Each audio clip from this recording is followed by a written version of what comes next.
पंजाब, खैबर पख्तूनख्वा और बलोचिस्तान में आज से मिडिल स्कूल खुल गए। NCOC ने 6ठी से 8वीं जमात की पढ़ाई शुरू करने की इजाज़त दी थी। सिंध में 6ठी से 8वीं तक की क्लासेस 28 सितंबर से शुरू होंगी।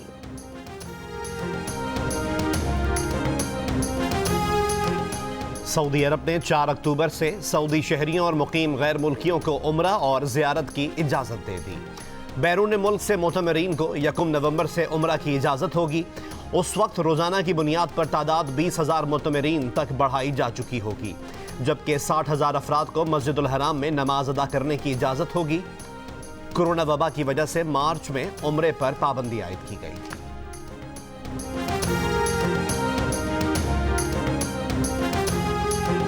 कराची में बिजली की लोड शेडिंग में फिर इजाफा। Malir, Liaquatabad, federal B area, defence view, old city area, Gulshan Iqbal, defence, Clifton, Kemari और शहर के दीगर इलाकों में कई घंटे बिजली की लोड शेडिंग का सिलसिला जारी। तर्जुमान के इलेक्ट्रिक का कहना है गैस प्रेशर में कमी के बायस 400 मेगावाट बिजली की फराहमी मुतासिर है। फर्नेस ऑयल पर चलने वाले पावर प्लांट्स पूरी इस्तेदाद पर चल रहे हैं। मौजूदा सूरत हाल के हल के लिए सुई सदरन से राब्ते में है।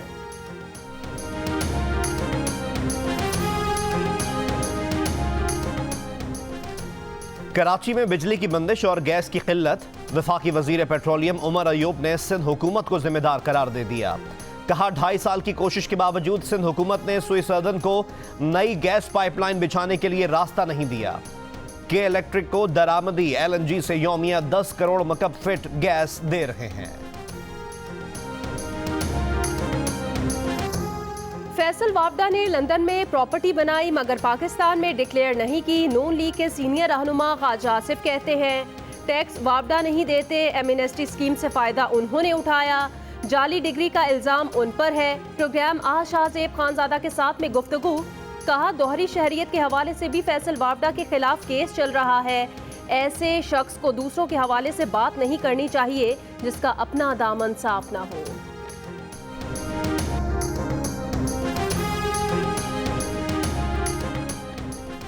आसिफ जरदारी के खिलाफ 3 ज़िमनी रेफरेंस खारिज करने की दरख्वास्तों पर फैसला आज सुनाए जाने का इम्कान। गुज़िश्ता समाअत पर एहतसाब अदालत ने आसिफ जरदारी की तीनों दरख्वास्तों पर फैसला 23 सितंबर तक मौखर कर दिया था। फैसला पाकलेन, मेगा मनी लॉन्ड्रिंग और ठट्टा वाटर सप्लाई रेफरेंस में सुनाया जाएगा।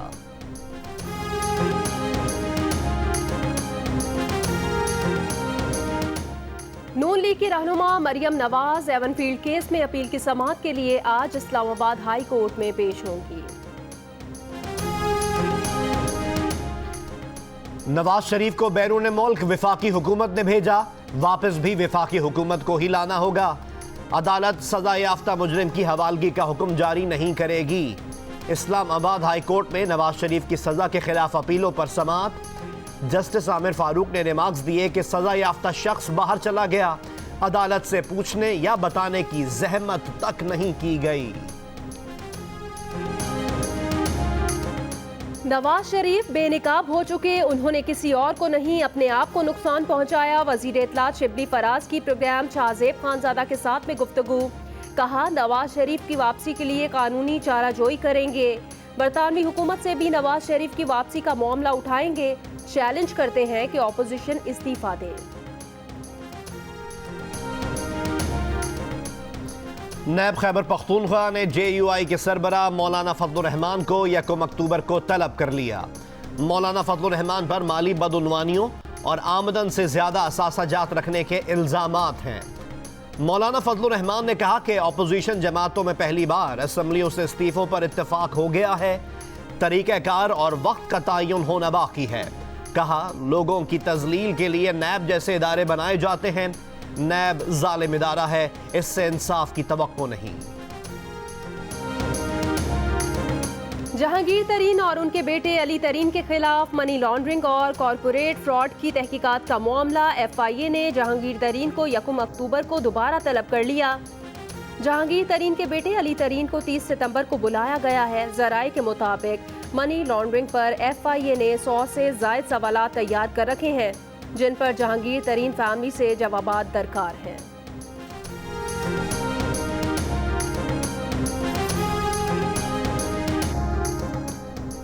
स्पीकर पंजाब असम्बली चौधरी परवेज इलाही ने कहा है कि नवाज शरीफ अल्ताफ हुसैन के नक्शे कदम पर चलते हुए उसका अंजाम याद रखें।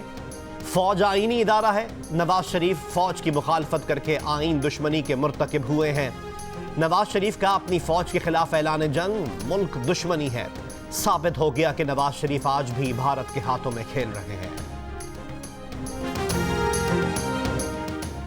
Army chief general Qamar Javed Bajwa ने कहा, पाक फौज की तवज्जो मुकम्मल तौर पर मुल्की दिफा पर मरकूज है। खित्ते में उभरते हुए चैलेंजेस और खतरात से आगाह है। पाकिस्तान की सलामती, खुद मुख्तारी और सालमियत के खिलाफ किसी भी खतरे का मौसर जवाब देने के लिए तैयार है।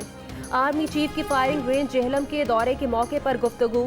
जनरल कमर जावेद बाजवा ने जदीद तरीन टैंक VT4 की जंगी इस्तेदाद का मुशाहिदा किया।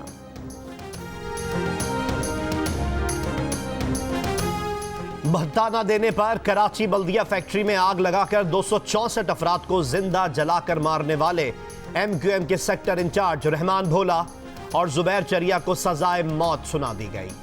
सहूलतकारी पर 4 अफराद को उम्र कैद। MQM के रऊफ सिद्दीकी अदम सबूत की बिना पर बरी। मुकदमे का मरकजी मुलजिम MQM कराची तंजीमी कमेटी का इंचार्ज हम्माद सिद्दीकी अब तक मफरूर। कराची क्लिफ्टन के शॉपिंग मॉल में काम करने वाली लड़की को सरेआम अगवा करने के बाद मुलजिमान की ज्यादती, फिर शॉपिंग मॉल के सामने फेंक गए। 22 साल लड़की की दरखास्त पर 3 अफराद के खिलाफ मुकदमा दर्ज। मुलजिमान गिरफ्तार न हो सके। सुरजानी टाउन सेक्टर 10A के मकान से खातून बेहोशी की हालत में मिली। खातून को अगवा करके मकान में रखने के इल्जाम में 2 अफराद जेर हिरासत। क्लिफ्टन ब्लॉक 4 में खातून ने मुबैना खुदकुशी कर ली।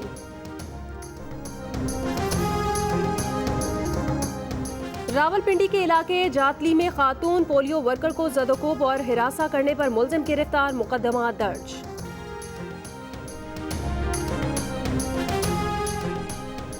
वफाकी काबीना ने 94 अद्वियात की कीमतों में इजाफे की मंजूरी दे दी। जिनसी ज्यादती की रोकथाम के लिए मुजवजा कानून के मुसवदे में मजीद तरमीम की हिदायत। वजीर आजम ने वुज़रा को मजहबी मामलात पर बात करने से सख्ती से रोक दिया।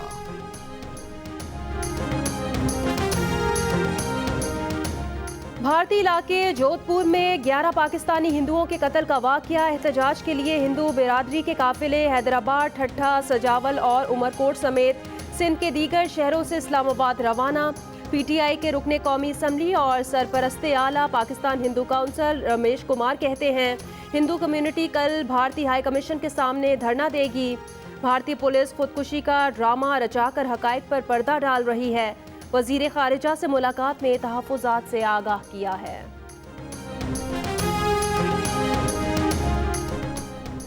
तुर्क सदर रजब तैयब एर्दोगान ने एक बार फिर अक़वाम मुत्तहिदा में मसला कश्मीर उठा दिया। सलामती काउंसिल की करारदादों के तहत हल कराने का मुतालबा। कहा, जनूबी एशिया के अमन व इस्तेहकाम के लिए अहम मसला कश्मीर आज तक हल तलब है। इस मसले का हल बातचीत के जरिए निकालने के हक में है। मसला कश्मीर अक़वाम मुत्तहिदा की करारदादों और कश्मीरियों की ख्वाहिशात के मुताबिक हल होना चाहिए। कहा, आज़ाद फ़लस्तीनी रियासत का दारुल हुकूमत बैतुल मक़दस ही मसला फ़लस्तीन का वाहिद हल है। ईरान के जौहरी प्रोग्राम का तनाज़ा सिफारतकारी और गुफ्तगू से हल होना चाहिए। न्यूजीलैंड में मसाजिद पर हमले की तारीख 15 मार्च को इस्लामोफोबिया के खिलाफ आलमी यकजहती का दिन करार देने का मुतालबा। अफगान मुज़ाकरातकार अब्दुल्ला ने कहा है कि अफगानिस्तान में रिहाई पाने वाले कुछ तालिबान ने फिर हथियार उठा लिए हैं। ये मुआहदे की खिलाफ वर्जी है। कहा, अफगानिस्तान में तशद्दुद में कमी नहीं आई। अमरीका तालिबान पर जंगबंदी मुआहदे पर अमल के लिए दबाव डाले। अफगान मुफाहमती अमल के नुमाइंदा खुसूसी ज़ल्मे खलीलजाद ने कांग्रेस निगरान कमेटी को बताया कि अफगानिस्तान से अमरीकी फौजियों का इनखला ज़मीनी सूरत हाल की बुनियाद पर होगा। देखना होगा कि तालिबान ने जो वादे किए थे वो कितने पूरे हुए। अफगानिस्तान में तशद्दुद की सतह बहुत बुलंद है, लेकिन कमी मुमकिन है। माजी में तालिबान मुख्तसर जंग बंदियों का एहतराम करते रहे हैं।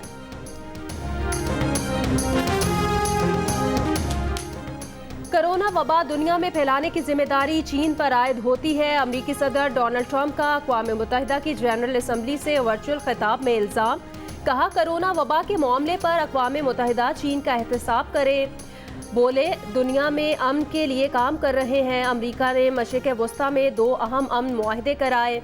अफगानिस्तान से अपने फौजियों की तादाद कम कर रहे हैं।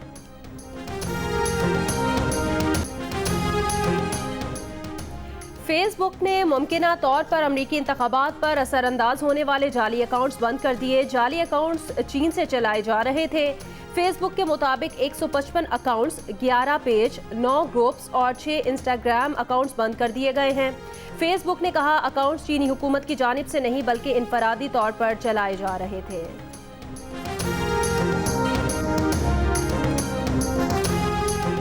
एडिटर इन चीफ जंग और जियो ग्रुप मीर शकील उर रहमान 194 रोज से कैद में।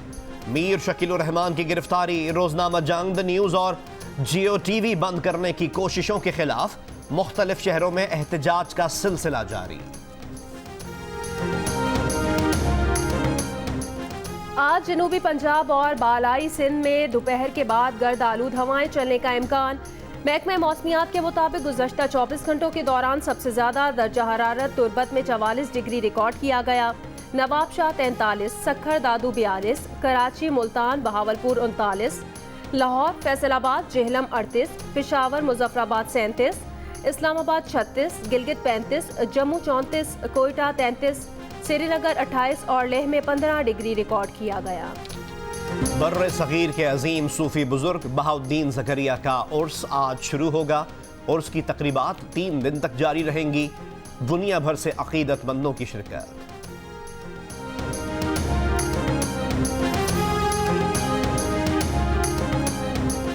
स्वीडन में होने वाली नोबेल इनामात की रिवायती तकरीब मनसूख, इनामात ममालिक तक पहुंचाए जाएंगे। नोबेल इनामात का ऐलान 5 अक्टूबर से 12 अक्टूबर तक किया जाएगा।